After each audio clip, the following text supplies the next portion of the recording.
നമസ്കാരം, ഞാൻ മഞ്ജുഷ. പ്രധാന വാർത്തകൾ. ഇന്ത്യയിലെ ആദ്യ അക്ഷര മ്യൂസിയം കോട്ടയത്ത് തുറന്നു. മ്യൂസിയം ഒരുങ്ങുന്നത് 15,000 ചതുരശ്ര അടിയിൽ. ഒറ്റ ഭാഷ എന്ന ആശയത്തോടുള്ള ചെറുത്തുനിൽപ്പെന്ന് മുഖ്യമന്ത്രി പിണറായി വിജയൻ. ജാതിക്ക വില കുതിക്കുന്നു. വിപണിയിൽ ജാതിക്ക കിട്ടാനില്ല. വില 700 കടന്നു. ദേശീയ വിരവിമുക്തി ദിനം ആചരിച്ചു. ജില്ലയിൽ 3,90,000 കുട്ടികൾക്ക് വിരഗുളിക നൽകി. വാർത്തകൾ വിശദമായി. രാജ്യത്തെ ആദ്യത്തെ ഭാഷാ മ്യൂസിയം കോട്ടയത്ത് തുറന്നു. മുഖ്യമന്ത്രി പിണറായി വിജയൻ ഉദ്ഘാടനം ചെയ്തു. നാട്ടകം ഇന്ത്യ പ്രസ് പുരയിടത്തിൽ സഹകരണ വകുപ്പാണ് അക്ഷര മ്യൂസിയം നിർമ്മിച്ചിരിക്കുന്നത്. രാജ്യത്തെ ആദ്യത്തെ ഭാഷാ മ്യൂസിയത്തിന്റെ ഉദ്ഘാടനം മുഖ്യമന്ത്രി പിണറായി വിജയൻ നിർവഹിച്ചു. നാട്ടകം ഇന്ത്യ പ്രസ് പുരയിടത്തിലാണ് സഹകരണ വകുപ്പ് അക്ഷര മ്യൂസിയം നിർമ്മിച്ചിരിക്കുന്നത്. ഒരൊറ്റ ഭാഷ സംസാരിക്കുന്ന നാട് എന്ന നിലയിലേക്ക് രാജ്യത്തെ ചുരുക്കാൻ ചിലർ കിണഞ്ഞു പരിശ്രമിക്കുമ്പോൾ അതിനെതിരെയുള്ള ചെറുത്തുനിൽപ്പ് കൂടിയായി മാറും അക്ഷര മ്യൂസിയം എന്നും ഭാഷയ്ക്കും സാഹിത്യത്തിനുമായി മ്യൂസിയം എന്ന ആശയം നൂതനമാണെന്നും മുഖ്യമന്ത്രി പിണറായി വിജയൻ പറഞ്ഞു. മലയാളമടക്കമുള്ള നമ്മുടെ ഭാഷകളെ ഇല്ലാതാക്കിക്കൊണ്ട് നമ്മുടെ രാജ്യത്തെ ഭാഷാ വൈവിധ്യങ്ങളെ ഇല്ലായ്മ ചെയ്യാനുള്ള ശ്രമങ്ങൾ നടക്കുന്നൊരു ഘട്ടമാണിത്. ഒരൊറ്റ ഭാഷ സംസാരിക്കുന്ന നാട് എന്ന നിലയിലേക്ക് നമ്മുടെ രാജ്യത്തെ ചുരുക്കാൻ ചിലർ കിണഞ്ഞു പരിശ്രമിക്കുന്നുണ്ട്. അപ്പോൾ അതിനെതിരെയുള്ള ചെറുത്തുനിൽപ്പുകൾ കൂടിയായി മാറും ഇത്തരം ഭേദഗതികൾ. 5ാമത് അക്ഷര പുരസ്കാരം ജേതാവ് എം മുകുന്ദനെ ചടങ്ങിൽ മുഖ്യമന്ത്രി ആദരിച്ചു. അന്തർദേശീയ നിലവാരത്തിൽ ആധുനിക സാങ്കേതിക വിദ്യയുടെ സാധ്യതകൾ ഉപയോഗപ്പെടുത്തി 15,000 ചതുരശ്ര അടിയിലാണ് മ്യൂസിയം നിർമ്മിച്ചിരിക്കുന്നത്. തിയേറ്റർ, ഹോളോഗ്രാം സംവിധാനവും മ്യൂസിയത്തിൽ ഒരുക്കിയിട്ടുണ്ട്. 4 ഘട്ടങ്ങളിലായി പൂർത്തിയാക്കുന്ന അക്ഷര മ്യൂസിയത്തിന്റെ ആദ്യഘട്ട ഉദ്ഘാടനമാണ് നടന്നത്. ആദ്യഘട്ടത്തിൽ ഭാഷയുടെ ഉൽപ്പത്തി മുതൽ മലയാള ഭാഷയുടെ സമകാലിക മുഖം വരെ അടയാളപ്പെടുത്തുന്ന വിവിധ ഗാലറികളാണ് ഉള്ളത്. കോട്ടയത്തെ പ്രധാന സാംസ്കാരിക ചരിത്ര പൈതൃക കേന്ദ്രങ്ങളെ ബന്ധിപ്പിച്ചുകൊണ്ടുള്ള അക്ഷര ടൂറിസം സർക്യൂട്ടും മ്യൂസിയത്തിന്റെ ഭാഗമായുണ്ട്. സഹകരണ ദേവസ്വം മന്ത്രി VN വാസവൻ അധ്യക്ഷനായി. Government chief whip M Jayaraj, Jose K Mani MP, Thiruvanchoor Radhakrishnan, Mini Antony IAS, Kottayam ജില്ലാ പഞ്ചായത്ത് പ്രസിഡന്റ് KV ബിന്ദു, കോട്ടയം ജില്ലാ കളക്ടർ ജോൺ സാമുവൽ, കോട്ടയം നഗരസഭ അധ്യക്ഷ ബിൻസി സെബാസ്റ്റ്യൻ, ചരിത്രകാരൻ MR രാഘവ വാര്യർ, സാഹിത്യകാരന്മാരായ M മുകുന്ദൻ, NS മാധവൻ, ഏഴാഞ്ചേരി രാമചന്ദ്രൻ, മുരുകൻ കാട്ടാക്കട തുടങ്ങിയവർ പങ്കെടുത്തു. News bureau, Kottayam. വിപണിയിൽ ജാതിക്ക വില കുതിച്ചുയരുന്നു. തൊണ്ടോടുകൂടിയ ജാതിക്കയ്ക്ക് കിലോയ്ക്ക് 380 മുതൽ 400 രൂപ വരെയാണ് വില. പരിപ്പിന് കിലോയ്ക്ക് 700 രൂപയ്ക്ക് മുകളിലായി. വിപണിയിൽ ജാതിക്ക കുറഞ്ഞതോടെ 2 മാസത്തിനിടെ വില കുതിച്ചുയരുകയാണ്. കിലോയ്ക്ക് 250 മുതൽ 260 രൂപ വരെ വിലയായിരുന്ന തൊണ്ടോടുകൂടിയ ജാതിക്കയ്ക്ക് ഇപ്പോൾ 380 മുതൽ 400 രൂപ വരെയായി. തൊണ്ടില്ലാതെ പരിപ്പ് മാത്രമാണെങ്കിൽ 700 രൂപയാണ് കിലോയ്ക്ക് വില. ജൂലൈ മുതൽ സെപ്റ്റംബർ വരെയുള്ള മാസങ്ങളിലാണ് ജാതിക്ക കൂടുതലായി വിപണിയിൽ എത്തുന്നത്. എന്നാൽ ഇക്കുറി വിളവ് കുറഞ്ഞതാണ് വില ഉയരാൻ കാരണമെന്ന് കർഷകർ പറയുന്നു. വളരെ നാളുകൾക്ക് ശേഷം കർഷകർക്ക് പ്രതീക്ഷ നൽകിക്കൊണ്ട് ജാതിക്കായുടെ വില വലിയ തോതിലാണ് വർദ്ധിച്ചിരിക്കുന്നത്. തൊണ്ടോടുകൂടിയ ജാതിക്കായ്ക്ക് ഏകദേശം 300 രൂപയിൽ താഴെ കിടുന്നത് ഇപ്പോൾ ഏകദേശം 500 രൂപയ്ക്ക് അടുക്കുകയാണ്. ജാതി പരിപ്പിന് ഇപ്പോൾ തന്നെ ഏകദേശം 500 രൂപയിൽ താഴെ കിടന്ന് ഇപ്പോൾ 700 രൂപയായിരിക്കുന്നു. സീസൺ ആകുമ്പോൾ ഏകദേശം 1000 രൂപയ്ക്ക് അടുത്ത് എത്താനുള്ള ഒരു സാഹചര്യമാണ്. പ്രധാനമായിട്ടും ആഭ്യന്തര വിപണിയിൽ തന്നെ ജാതിക്കായ്ക്ക് വലിയ തോതിലുള്ള ഡിമാൻഡ് വർദ്ധിച്ചു. അതുപോലെ തന്നെ ഉൽപ്പാദനത്തിൽ വലിയ കുറവും വന്നു. ജാതി പത്രികയ്ക്കും വലിയ തോതിലുള്ള വിലവർധനവാണ് ഇപ്പോൾ ഉണ്ടായിരിക്കുന്നത്. ഫലത്തിൽ ഈ ഉൽപ്പന്നങ്ങൾക്കെല്ലാം വലിയ തോതിൽ വിലവർധന ഉണ്ടെങ്കിലും ഉൽപ്പാദനത്തിലുണ്ടായ കുറവും ഈ ജാതി കൃഷി മേഖലയെ കേന്ദ്ര സംസ്ഥാന സർക്കാരുകൾ അവഗണിച്ചതും വലിയ പ്രതിസന്ധിയാണ് സൃഷ്ടിച്ചിരിക്കുന്നത്. ഇപ്പോൾ ഉണ്ടായിരിക്കുന്ന ഈ ഡിമാൻഡ് ഏറെക്കാലം നിലനിൽക്കുമെന്നുള്ള കാര്യത്തിൽ യാതൊരു സംശയവുമില്ല. ഹൈറേഞ്ചിൽ നിന്ന് ലഭിക്കുന്ന ജാതിക്കയ്ക്കാണ് വിപണിയിൽ കൂടുതൽ ഡിമാൻഡ്. ദീപാവലി സീസണിൽ ഉത്തരേന്ത്യയിലേക്ക് വൻതോതിൽ ജാതിക്ക കയറ്റിവിടേണ്ടി വന്നതാണ് ഇത്രയും ക്ഷാമമുണ്ടാകാൻ കാരണമെന്ന് അറിയുന്നു. നിലവിലെ സ്ഥിതി തുടർന്നാൽ വില ഇനിയും ഉയരുമെന്ന് വ്യാപാരികൾ പറയുന്നു. News bureau, Kottayam. ദേശീയ വിരവിമുക്തി ദിനത്തിന്റെ ഭാഗമായി കോട്ടയം ജില്ലയിൽ വ്യാഴാഴ്ച 3,90,000 കുട്ടികൾക്ക് വിരഗുളികകൾ വിതരണം ചെയ്തു.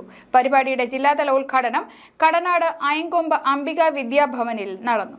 ദേശീയ വിരവിമുക്ത ദിനത്തിന്റെ ഭാഗമായി ജില്ലയിലെ 1 മുതൽ 19 വയസ്സ് വരെയുള്ള 3.90 ലക്ഷം കുട്ടികൾക്ക് വിരനശീകരണത്തിനുള്ള ഗുളിക നൽകി. സ്കൂളുകൾ, അംഗനവാടികൾ വഴിയാണ് കുട്ടികൾക്ക് ഗുളിക നൽകിയത്. പരിപാടികളുടെ ജില്ലാതല ഉദ്ഘാടനം കടനാട് ഐക്കൊമ്പ അംബിക വിദ്യാഭവൻ സ്കൂളിൽ നടന്നു. ലാലം ബ്ലോക്ക് പഞ്ചായത്ത് പ്രസിഡന്റ് റാണി ജോസ് ഗുളിക വിതരണത്തിന്റെ ഉദ്ഘാടനം നിർവഹിച്ചു. പഞ്ചായത്ത് പ്രസിഡന്റ് ജിജി തമ്പി അധ്യക്ഷത വഹിച്ചു. ജില്ലാ medical officer doctor N Priya, Arogya Keralam ജില്ലാ programme manager doctor Vyas Sukumaran തുടങ്ങിയ ജില്ലാതല ഉദ്യോഗസ്ഥർ എന്നിവരും പങ്കെടുത്തു. ജില്ലയിലെ 926 സ്കൂളുകൾ, 297 പ്രീ പ്രൈമറി സ്കൂളുകൾ, 2050 അംഗനവാടികൾ, ഡേ കെയർ സെന്ററുകൾ എന്നിവിടങ്ങളിൽ ആരോഗ്യ പ്രവർത്തകരുടെയും അധ്യാപകരുടെയും നേതൃത്വത്തിൽ കുട്ടികൾക്ക് ഗുളിക നൽകി. CBSE, ICSE, കേന്ദ്രീയ വിദ്യാലയ, നവോദയ എന്നിവിടങ്ങൾ ഉൾപ്പെടെയാണ് മരുന്ന് നൽകിയത്. അംഗനവാടിയിൽ പോകാത്ത കുഞ്ഞുങ്ങൾക്കും മറ്റ് സ്വകാര്യ നഴ്സറികളിൽ പഠിക്കുന്ന കുട്ടികളും ഉച്ചസമയം അംഗനവാടികളിലെത്തി മരുന്ന് കഴിക്കണമെന്ന് നിർദ്ദേശിച്ചിരുന്നു. ജില്ലയിലെ എല്ലാ സ്പെഷ്യൽ സ്കൂളുകളും, MRS ബാലഭവൻ എന്നിവയിലെ കുട്ടികൾക്കും ഗുളിക നൽകി. News bureau, Pala. കോട്ടയം പാറമ്പുഴയിൽ സ്വകാര്യ ബസും കാറും കൂട്ടിയിടിച്ച് അപകടത്തിൽ കാർ യാത്രികൻ നിസ്സാര പരിക്കുകളോടെ രക്ഷപ്പെട്ടു. ഇടിയുടെ ആഘാതത്തിൽ കാറിന്റെ ഒരു ഭാഗം പൂർണ്ണമായി തകർന്നു. കോട്ടയം പാറാമ്പുഴയിൽ സ്വകാര്യ ബസും കാറും കൂട്ടിയിടിച്ച് അപകടം. തിരുവഞ്ചൂരിൽ നിന്നും കഞ്ഞിക്കുഴി പോകുകയായിരുന്ന കാറ് പ്ലാവത്ത് വടി ജംഗ്ഷനിൽ വലത്തുവശത്തേക്കുള്ള ഇൻഡിക്കേറ്റർ ഇട്ട് തിരിയുന്നതിനിടെ പിറകിൽ വന്ന സ്വകാര്യ ബസ് ഇടിക്കുകയായിരുന്നു. ഇരുദിശയിലേക്ക് തിരിയുന്ന ഈ ജംഗ്ഷനിൽ വലതുവശത്ത് വാവത്ത് ജോജിയുടെ വീട്ടിലേക്ക് തിരിയുന്ന പഞ്ചായത്ത് റോഡിലേക്കാണ് കാർ തിരിഞ്ഞത്. പെട്ടെന്ന് കാർ വലത്തേക്കുള്ള പോക്കറ്റ് റോഡിലേക്ക് തിരിഞ്ഞതാണ് അപകട കാരണമെന്ന് ബസ് ഡ്രൈവർ പറഞ്ഞു. ഈ 2 റോഡ് ചേർന്നു ആ ചണ്ണി ഈ ഒരു ഭാഗത്തായപ്പോഴത്തേക്ക് ഇൻഡിക്കേറ്റർ ഇട്ടു, വലത്തോട്ട് ഇൻഡിക്കേറ്റർ ഇട്ടു. ഞാൻ ഓർത്ത് ഈ റോഡിലോട്ട് തിരിയാൻ വേണ്ടി ഇൻഡിക്കേറ്റർ ഇട്ടായിരിക്കും. പുള്ളി ഇതിലെ വന്നു. ഈ പോകുന്ന കോൺക്രീറ്റിനോടൊരു കട്ടിങ് ഉണ്ട്, ഞാൻ കട്ടിങ് ഒഴിവാക്കി ഈ ചാടി ചേർത്തു. ഇങ്ങനെ വന്നപ്പോഴത്തേക്ക് ഞാൻ ഓർത്ത് പുള്ളി നേരെയാണ് പോകുന്നതെന്ന്. പുള്ളി ഇൻഡിക്കേറ്റർ ഈ റോഡാണ് പോകുന്നത്, 2 റോഡ് ഇരുന്നുണ്ടല്ലോ, ഈ സ്ഥലത്തോട്ടുള്ള ഇൻഡിക്കേറ്ററാണ് പോകുന്നതെന്ന് ഓർത്തു. ഇവിടെ വന്നപ്പോഴത്തേക്ക് പുള്ളി വീണത്തോട്ട് ഒറ്റ തിരിച്ചു. അപ്പോൾ ഈ വണ്ടി വന്ന് ഫുള്ള്, അതായത് വിലങ്ങിനി വന്നു. അപ്പോൾ ഞാൻ വന്ന് ഇങ്ങനെ ഒന്ന് ഇരിക്കുമായിരുന്നു. വണ്ടി ചവിട്ടിയിട്ട് നിന്നില്ല, വണ്ടി പാളിപ്പോയി. ഈ കിടക്കുന്ന പാട് മുഴുവൻ ബസ്സിൻ്റെ. നിസ്സാരമായ പരിക്കുകളോടെ ജോജിയെ സ്വകാര്യ ആശുപത്രിയിൽ പ്രവേശിപ്പിച്ചു. പോലീസ് എത്തി നിയമ നടപടി സ്വീകരിച്ചു. News bureau, Kottayam.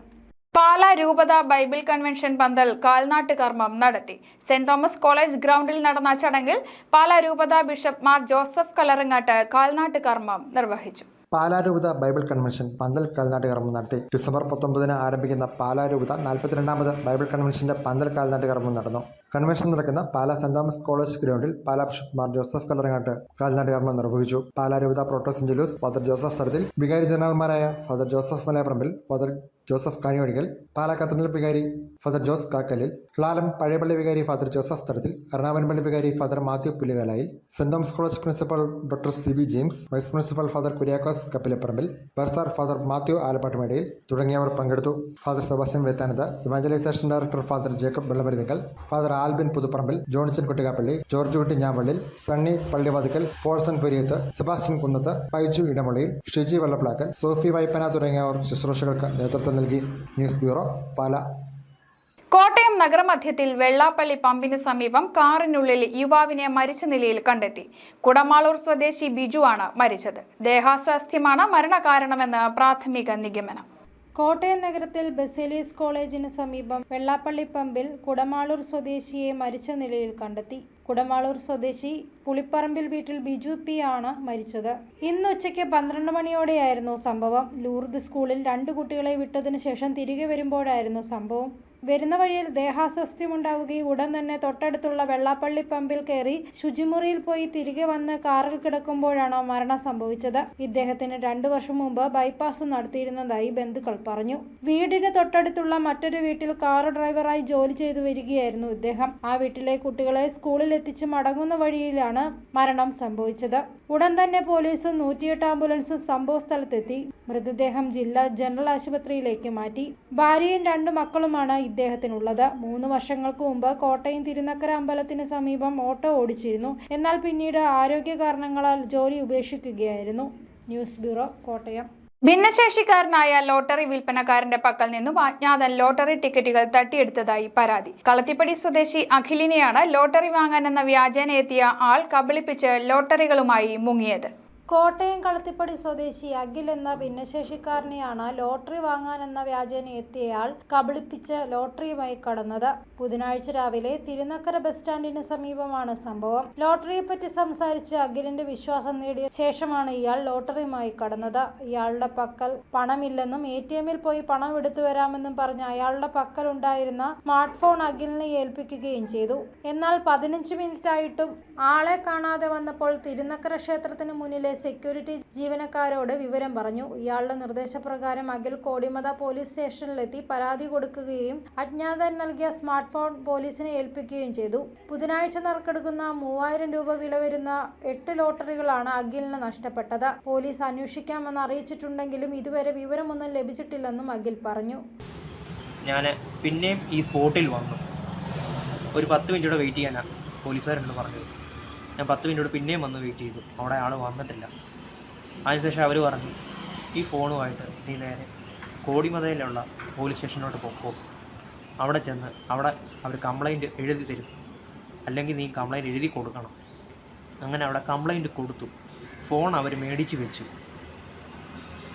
ഇന്നിപ്പം ഒരു ദിവസമായി.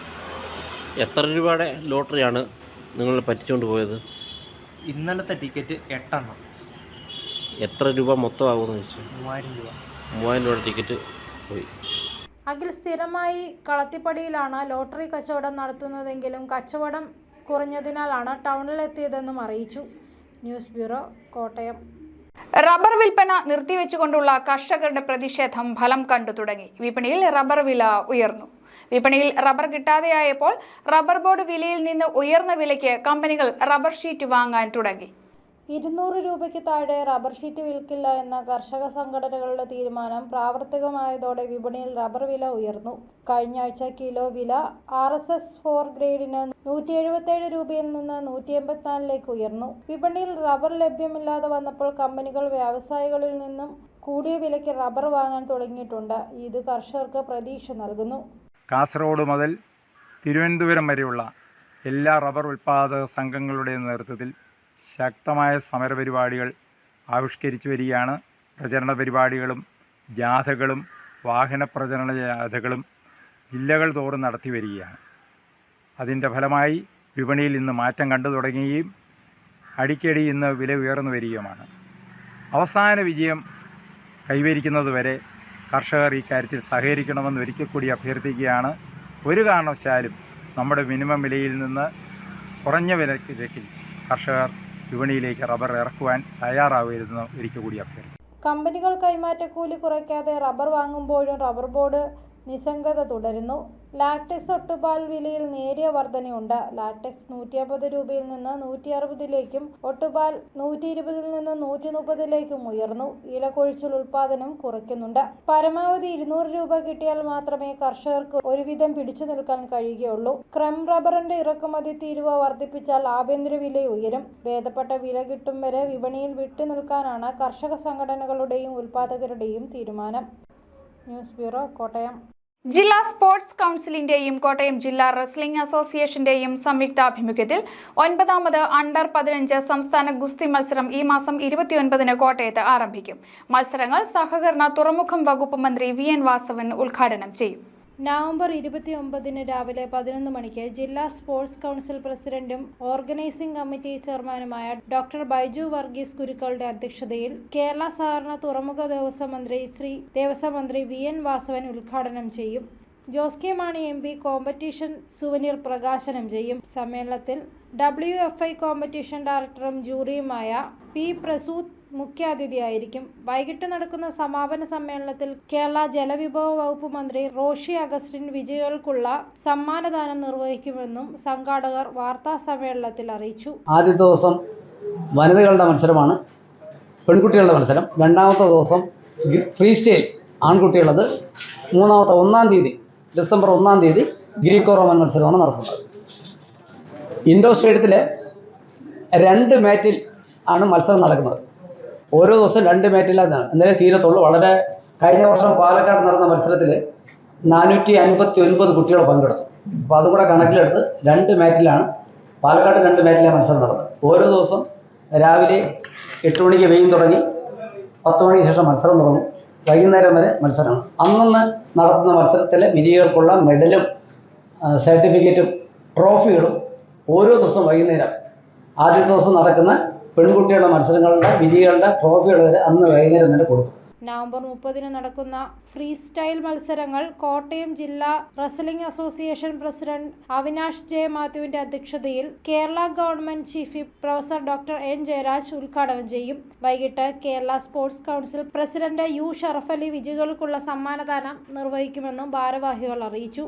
ഡിസംബർ 1 നടക്കുന്ന ഗ്രീക്കോ റോമൻ മത്സരങ്ങൾ കോട്ടയം മുൻ MP തോമസ് ചാഴിക്കാടൻ ഉദ്ഘാടനം ചെയ്യും. കേരളത്തിലെ 14 ജില്ലകളിൽ നിന്നുമായി 1000-ൽ പരം ആൺകുട്ടികളും പെൺകുട്ടികളും മത്സരത്തിൽ പങ്കെടുക്കും. Doctor Baiju Varghese Kurukkal, organising committee chairman Sajan Maniyangad തുടങ്ങിയവർ വാർത്താ സമ്മേളനത്തിൽ പങ്കെടുത്തു.